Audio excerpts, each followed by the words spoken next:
हिंदू पंचांग के अनुसार प्रदोष व्रत महीने में 2 बार रखा जाता है। एक बार कृष्ण पक्ष की त्रयोदशी को, दूसरी बार शुक्ल पक्ष की त्रयोदशी को। इस व्रत को रखने वाले भगवान शिव की कृपा से मनोवांछित फल प्राप्त करते हैं। भगवान भोलेनाथ उन पर दया करते हैं।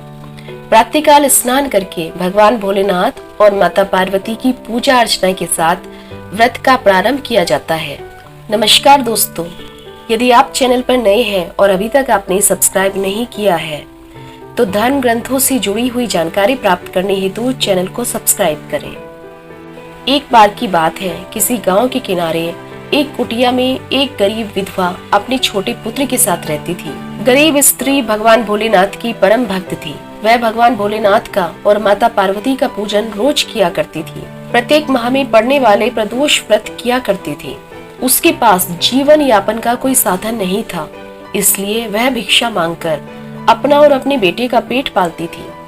इसी तरह काफी दिन गुजर जाने के बाद एक दिन जब वह भिक्षा मांगकर शाम को वापस आ रही थी तो रास्ते में उसने एक घायल युवक को पड़े देखा। उस स्त्री को उस युवक पर दया आ गई। उसने युवक को उठाया और अपने साथ अपनी झोंपड़ी में ले आई।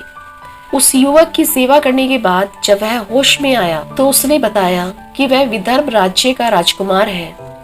उसके राज्य पर पड़ोसी राज्य ने आक्रमण कर दिया था, जिसमें वह बुरी तरह घायल हो गया था। उसके पिता को बंदी बना लिया गया। इसके बाद वह युवक भी गरीब विधवा स्त्री के साथ रहने लगा था। वह स्त्री पहले की तरह ही भिक्षा मांगकर अपने पुत्र और उस राजकुमार का पेट भरने लगी। एक दिन गंधर्व कन्या अंशुमति ने राजकुमार को देखा। वह राजकुमार के रूप पर मोहित हो गई। उसने अपने पिता से राजकुमार से शादी करने की इच्छा व्यक्त की। राजकुमारी के पिता को सपने में भोलेनाथ ने दर्शन दिया और उनसे कहा कि वह अपनी पुत्री का विवाह उस राजकुमार से कर दे। इससे उन दोनों का जीवन सफल हो जाएगा। उसके बाद राजा और रानी दोनों जाकर राजकुमार से मिले और उन्होंने अपनी कन्या का विवाह राजकुमार से कर दिया। वह स्त्री हमेशा ही प्रदोष व्रत किया करती थी और भगवान भोलेनाथ से अपने परिवार की कुशलता की कामना किया करती थी।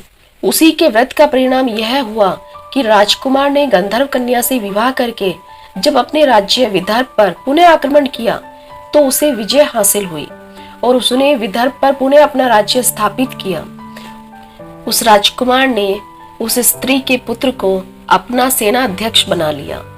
इस तरह दुखों और संकटों से जीवन यापन करते हुए अचानक भगवान शिव की कृपा से उसका बेटा सेना अध्यक्ष बन गया तो उस स्त्री की खुशी का ठिकाना नहीं रहा।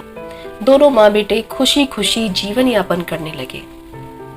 इसी प्रकार भगवान भोलेनाथ हम सब पर अपनी कृपा बनाए रखें। इसी मनोकामना के साथ इस प्रस्तुति को यहीं विराम देते हैं।